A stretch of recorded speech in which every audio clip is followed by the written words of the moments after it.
नमस्कार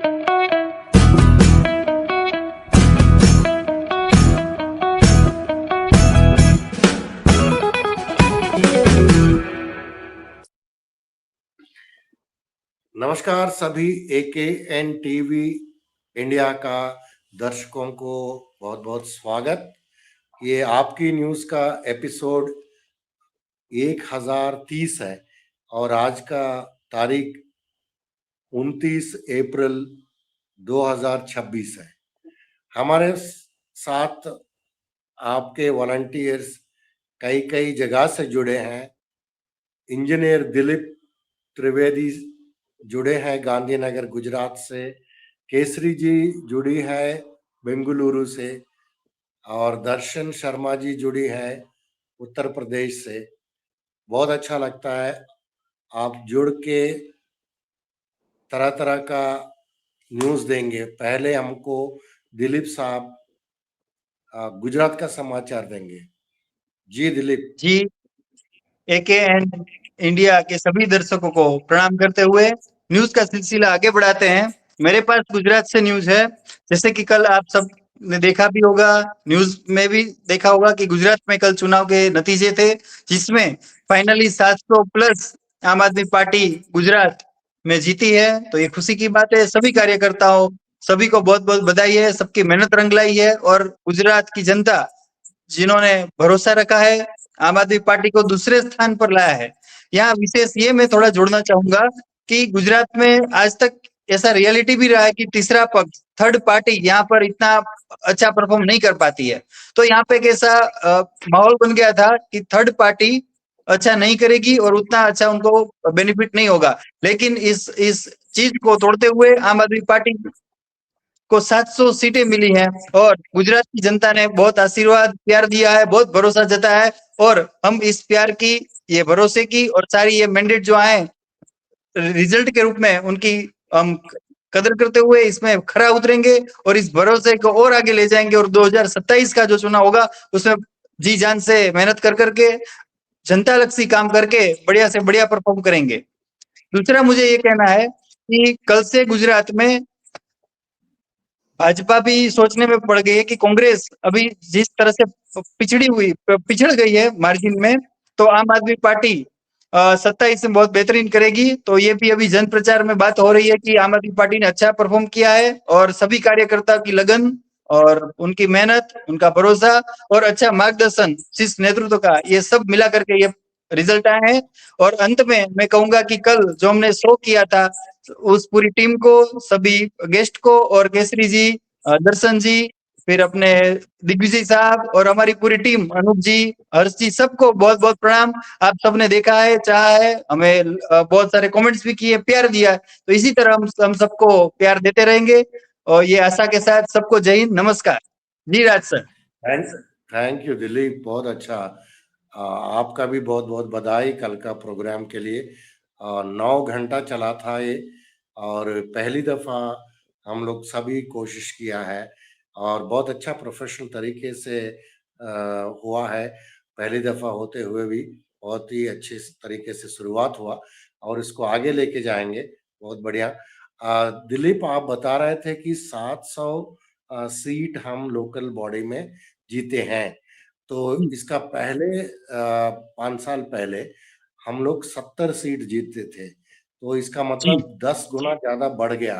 तो ये कुछ जगह में न्यूज आया कि 534 कुछ कैंडिडेट्स आम आदमी पार्टी ने खड़ा किया, फिर 700 सीट कैसे जीत गया? ये 700 ऑफिशियल है नंबर?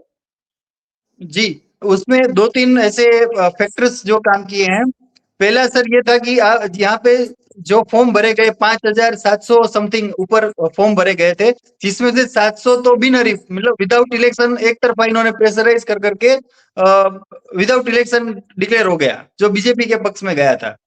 दूसरा फैक्टर ये रहा कि आम आदमी पार्टी के जितने भी कैंडिडेट्स लड़े थे, तो कोई वो प्रोफेशनली ऐसे पॉलिटिक्स या पैसे वाले थे और ये था माहौल, या पार्टी की ओर से कोई हेल्प हुआ था, ऐसा बिल्कुल नहीं था। हम सब आम लोग, आम आदमी पार्टी जो नाम ही अपना इंडिकेट करता है, तो आम लोग इलेक्शन में गए थे, तो लिमिटेड रिसोर्सेज के साथ हम लोग आगे बढ़े थे।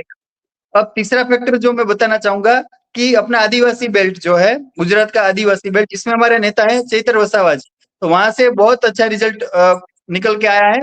और दूसरा है अपने एमएलए हैं जामजोधपुर के हेमंत खवाजी, वहां से भी अच्छा रिजल्ट निकला है। फिर हमारे आम आदमी पार्टी के प्रदेश प्रभारी जो है ईसुदान गढ़वी जी, तो उनके जो लोकल वहां के एरिया है वहां से भी बहुत अच्छा रिजल्ट निकला है। तो चारों तरफ से जनता जनार्दन ने आशीर्वाद और भरोसा आम आदमी पार्टी पर रखा है। जी जी Raj sir. Thank you Dilip. Darshan ji, आप अभी हमें पंजाब और यूपी के समाचार सुनाएंगे। नमस्ते, मैं स्वागत करती हूँ सभी दर्शकों का एकेएन टीवी इंडिया पर। आज की खबरें इस प्रकार हैं। पंजाब के गौरव और रुस्तमे हिंद जस्सा पट्टी के आम आदमी पार्टी में शामिल होने से आम आदमी पार्टी में नई मजबूती मिली है। खेल जगत में जस्सा पट्टी की मेहनत, अनुशासन और उपलब्धियां युवाओं के लिए प्रेरणा स्रोत रही हैं। आम आदमी पार्टी ने विश्वास जताया है कि उनके साथ मिलकर पंजाब की युवा शक्ति को नशे से दूर कर खेलों, फिटनेस और सकारात्मक जीवन शैली की ओर बढ़ाने की मुहिम को तेजी से और अधिक मजबूत किया जाएगा। विदेश दौरे से पंजाब को मिलेगी नई रफ्तार। कृषि, शिक्षा और उद्योग क्षेत्र में होंगे बड़े बदलाव। चंडीगढ़ में मीडिया से बातचीत के दौरान नीदरलैंड और फिनलैंड के सफल दौरे की उपलब्धियों को साझा करते हुए पंजाब के सीएम भगवंत मान जी ने विकास के लिए नई अहम घोषणाएं भी की हैं। राज्य को ग्लोबल सप्लाई के चेन से जोड़ने के लिए बड़े निवेशकों की तरफ देखा जा रहा है। जेई मुख्यमंत्री भगवंत मान जी ने चंडीगढ़ से जेई परीक्षा में सफल हुए विद्यार्थियों के साथ संवाद किया। इस संवाद के दौरान उन्होंने छात्रों को उनकी सफलता पर बधाई दी और उनके उज्जवल भविष्य की कामना की। पंजाब सरकार ने आम लोगों के लिए स्वास्थ्य सुरक्षा को मजबूत करने के लिए सेहत कार्ड योजना शुरू की थी। इस योजना के तहत पात्र परिवारों को 10 लाख का मुफ्त कैशलेस इलाज की सुविधाएं मिलती हैं, जिससे इलाज का आर्थिक बोझ काफी हद तक कम हो जाता है। सरकार ने लोगों से अपील की है कि वे जल्द से जल्द अपना सेहत कार्ड बनवाएं और इस योजना का लाभ उठाएं। अधिक जानकारी के लिए 104 हेल्पलाइन नंबर पर संपर्क किया जा सकता है।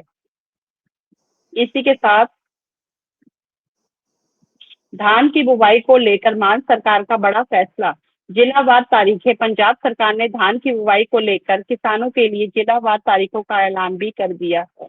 मुख्यमंत्री भगवंत मान जी ने जानकारी देते हुए बताया कि बीएसआर 15 जून से शुरू होगी, जबकि पारंपरिक तरीके से धान की बुवाई 1, 5 और 9 जून से जिलावार शुरू कर दी जाएगी। संजय सिंह जी ने भी गुजरात में हुए इलेक्शन को लेकर सभी कार्यकर्ताओं को, गुजरात के जनता को बधाई दी है। आम आदमी पार्टी सांसदों के विलय पर उठा संवैधानिक सवाल। उपराष्ट्रपति के फैसले पर बड़ा विवाद। आम आदमी पार्टी के राज्यसभा सांसदों के बीच बीजेपी में विलय को लेकर राजनीतिक और कानूनी बहस तेज हो गई है। इस फैसले पर सवाल उठाते हुए कई वरिष्ठ कानूनी विशेषज्ञों ने इसे संवैधानिक प्रक्रिया के विपरीत बताया है। मामले में यह भी तर्क दिया गया है कि किसी भी राजनीतिक दल के विलय की मान्यता से पहले पार्टी संगठन पर स्तर पर औपचारिक निर्णय जरूरी होता है। ऐसे में सीधे सांसदों के विलय को स्वीकार करने के फैसले पर गंभीर सवाल उठाए जा रहे हैं। इस मुद्दे में राजनीति में नई चर्चा छेड़ दी है। वहीं आम आदमी पार्टी भी इसके लिए लगातार एक्शन मोड पर बनी हुई है। उत्तर प्रदेश में 16 मई से मेरठ से शुरू होगी आम आदमी पार्टी की रोजगार दो, सामाजिक न्याय दो पद यात्रा। 20 मई को गाजियाबाद में होगा समापन। आम आदमी पार्टी पहले 4 चरणों की यात्राएं समाप्त कर चुकी है। यह उनके 5वें चरण की पद यात्रा है। इस अभियान को लेकर राज्यसभा सांसद संजय सिंह जी ने कहा है कि इस पद यात्रा के जरिए पार्टी में युवाओं को रोजगार, सामाजिक न्याय और किसानों से जुड़े अहम मुद्दों को मजबूती से जनता के बीच उठाया जाएगा। उन्होंने कहा कि यह पदयात्रा प्रदेश में जनता की आवाज को बुलंद करने और युवाओं, किसानों को वंचित वर्गों की अधिकारों के लिए संघर्ष की नई दिशा देने का काम करेगी। भाजपा की नीतियों पर संजय सिंह जी ने बोला हमला। जनहित के मुद्दों पर से ध्यान भटकाया जा रहा है। राज्यसभा सांसद संजय सिंह जी ने भाजपा पर तीखा हमला बोलते हुए कहा कि सरकार जनहित के असली मुद्दों पर ध्यान भटकाने के लिए राजनीति कर रही है। उन्होंने आरोप लगाया कि सांप्रदायिक मुद्दों को ज्यादा प्राथमिकता दी जा रही है, बल्कि मुद्दे की राजनीति नहीं की जा रही है। आज देश में कितनी बड़ी समस्याएं हैं, उन पर बिल्कुल ध्यान नहीं दिया जा रहा है। इसी के साथ संजय सिंह जी ने यह भी बताया कि किस तरीके से विश्वविद्यालयों में बढ़ती फीसों से छात्रों के भविष्य के साथ खिलवाड़ किया जा रहा है। बीकॉम की फीस 28,000 रुपए से बढ़ाकर 40,000 रुपए और LLB की फीस 25,000 रुपए से बढ़ाकर 47,000 तक कर दी गई है, जो कि एक दुर्भाग्यपूर्ण है। हजारों श्रद्धालुओं के लिए मान सरकार ने सराहनीय पहल की है। मुख्यमंत्री तीर्थ यात्रा योजना के तहत पंजाब सरकार लगातार श्रद्धालुओं को मुफ्त तीर्थ दर्शन की सुविधा प्रदान कर रही है। अब तक 1,32,000 से अधिक श्रद्धालु इस योजना का लाभ उठा चुके हैं। सरकार द्वारा श्रद्धालुओं के जत्थों को श्री हरि मंदिर साहिब और श्री आनंदपुर साहिब, माता नैना देवी और अजमेर शरीफ के सहित कई प्रमुख धार्मिक स्थलों के लिए दर्शन के लिए भेजा जा रहा है। इस पहल से श्रद्धालुओं में खुशी का माहौल है और सरकार की इस सेवा से व्यापक सराहना हो रही है। संजय सिंह जी ने यह भी बताया कि किस प्रकार से पश्चिम बंगाल में गैर कानूनी तरीके से ममता बनर्जी को हराने का प्रयास किया जा रहा था, लेकिन उन सबको निरस्त करते हुए ममता बनर्जी एक जीत की तरफ बढ़ रही हैं और चुनाव एक तरफा हो चुका है। ममता बनर्जी वहां पर अपनी सरकार बना रही हैं। जय हिंद। इसी के साथ आज के समाचार यही समाप्त होते हैं। धन्यवाद। धन्यवाद दर्शन जी। और अभी हम केसरी जी से सुनते हैं दिल्ली का और आवश्यक समाचार। जी नमस्ते सबको। इसके पहले कोई भी पॉलिटिशियन जो राजनीतिक लोग हैं, इस तरह से साहस जो लिए है सत्याग्रह करने की, इससे पहले अभूतपूर्व और अप्रत्याशित है और बहुत हिम्मत वाले काम है। ये केजरीवाल जी ने अपने आप में ये संकल्प लिया है कि सत्याग्रह करने की, ताकि जुडिशरी जो है हमारी न्याय व्यवस्था उसको और मजबूत और सशक्त बना सके। तो उन्होंने ये डिसाइड किया है कि वो जस्टिस स्वर्णकांता शर्मा के कोर्ट में वो नहीं जाएंगे, ना ही अपने आप जाएंगे या अपने लॉयर के थ्रू जाएंगे। वो बॉयकॉट करना चाहते हैं। प्रशांत भूषण जी जो एक बड़े वकील है, सीनियर एडवोकेट है सुप्रीम कोर्ट के, उन्होंने ये बताया कि केजरीवाल जी का जो सस्पिशन है कि जस्टिस स्वर्णकांता शर्मा जी बायस हो सकती है, वो बिल्कुल सही है और उन्होंने सही निर्णय लिया है। अरविंद केजरीवाल जी ने एक बड़ा और बहुत साहसपूर्वक निर्णय लिया है। उन्होंने ना ही वो खुद अपने पेशी करेंगे कोर्ट में, ना ही वो अपने लॉयर थ्रू करेंगे एक्साइज पॉलिसी के मामले में हाई कोर्ट में। उन्होंने ये कहा है कि उनको जो जस्टिस की उम्मीद थी वो जस्टिस स्वर्णकांता शर्मा से मिलने का पूरी उम्मीद टूट चुकी है, इसलिए वो खुद भी नहीं जाएंगे और अपना पक्ष नहीं रखेंगे। उन्होंने ये भी बोला है कि जो भी इसका आउटकम होगा, जो भी उसका ये निर्णय के बाद होगा, उसके लिए वो सामना करने को तैयार है। ये पहले कभी नहीं हुआ हिस्ट्री में।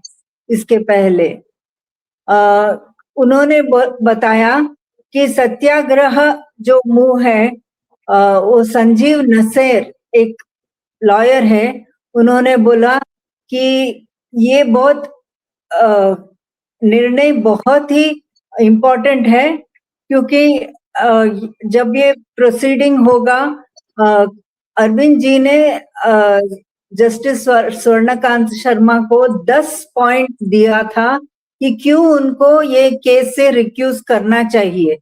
लेकिन जब जस्टिस स्वर्णकांत शर्मा ने अपने पक्ष रखा, अपने निर्णय दिया, तब उन्होंने एक भी पॉइंट के ऊपर अपना वक्तव्य नहीं दिया। उन्होंने कुछ भी उसको दरख्वास्त नहीं किया। तो इसका मतलब है ये पूरा जो 10 पॉइंट उन्होंने दिया वो सही था, और फिर भी उन्होंने रिक्यूज करने से इनकार किया। तो तुषार मेहता जी के सामने मनीष सिसोदिया जी भी नहीं पेश होंगे। उन्होंने भी बोला है कि जस्टिस स्वर्णकांत शर्मा के बच्चों के जो आगे का साल है वो तो तुषार मेहता के हाथ में है। तो इस संदर्भ में उनको कोई उम्मीद नहीं है कि उसको जस्टिस मिल सकेगी, क्योंकि वो अपने बच्चों के भविष्य का हाथ, जो ऑपोजिट लॉयर है तुषार मेहता जी, उसके हाथ में है। तो इस तरह से कॉन्फ्लिक्ट ऑफ इंटरेस्ट हो जाता है और उनको जस्टिस की कोई उम्मीद नहीं है। तो ये सब होने के बाद उन्होंने राजघाट में गए थे, सब अपने सपोर्टर्स के साथ, मनीष जी, अरविंद केजरीवाल जी, सब लोग ने महात्मा गांधी को प्रणाम करके उन्होंने ये बोला है कि उनको शक्ति दे ताकि वो सत्याग्रह की राह में चले और वो डगमगाए नहीं, और बापूजी के आशीर्वाद से वो डट के और पूरे समर्पित भाव से ये कठिन निर्णय का सत्याग्रह कर सके। तो इसके बाद दुर्गेश पाठक भी उन्होंने लेटर लिखा है स्वर्णकांत शर्मा जी को कि हम भी आपके कोर्ट में पेश नहीं होंगे, और इस तरह सब लोग ने अपना एक स्टैंड क्लियर किया है। उसके बाद अभी आवश्यक समाचार, जो दिल्ली यूनिवर्सिटी को ये जो दिल्ली हाई कोर्ट ने 2 हफ्ते का मोहरत दिया है दिल्ली यूनिवर्सिटी को, ताकि वो कोई ऑब्जेक्शन हो तो वो बोल सके, क्योंकि फिर से प्राइम मिनिस्टर नरेंद्र मोदी का जो ग्रेजुएट का डिग्री सर्टिफिकेट है उसका इंफॉर्मेशन पूछा गया है। तो अगर वो नहीं देना चाहते हैं तो क्यों नहीं देना चाहते, इसका अपील फाइल करने को दिल्ली यूनिवर्सिटी को 2 हफ्ते का समय दिया गया है। बस आज के लिए इतना ही। Thank you very much Kesari जी।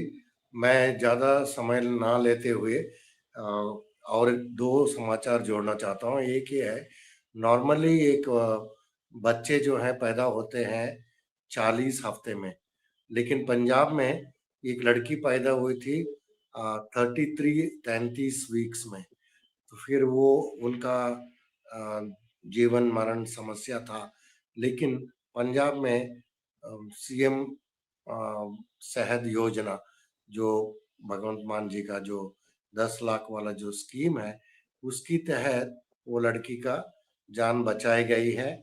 उनके माँ बाप बहुत खुश हैं। और पंजाब में 45,000 किलोमीटर्स का जो रोड है वो अभी वो प्लान है, वो उसमें से 10 जैसा फैक्ट्रिया जैसा वो सब सीमेंट का सब काम चल रहा है। तो अर्ली मॉर्निंग शुरू करते हैं काम धूप की वजह से। 30 जून तक ये सड़कें 45,000 किलोमीटर्स का बन जाएगा। और आखिरी में मैं महराज मलिक का जो एडवोकेट्स है, जो पिछले कई महीनों से उनका केस लड़े थे, उन लोगों को बहुत बहुत शुक्रिया अदा करते हुए उनको सैल्यूट करना चाहता हूँ आपकी न्यूज़ की तरफ से। और उनका नाम है राहुल पंडित और मुजफ्फर खान, शकील अहमद, अपू सिंह और जलकिरण चौधरी और तारिक अहमद, ये लॉयर्स हैं जो लड़े थे। हमारे जो शेर है आम आदमी पार्टी के, जो महराज मालिक MLA, उनका केस लड़े थे। So thank you all for joining. फिर आपको ऐसे ही न्यूज दिया जाए देंगे हम कल। Thank you very much. Thank you.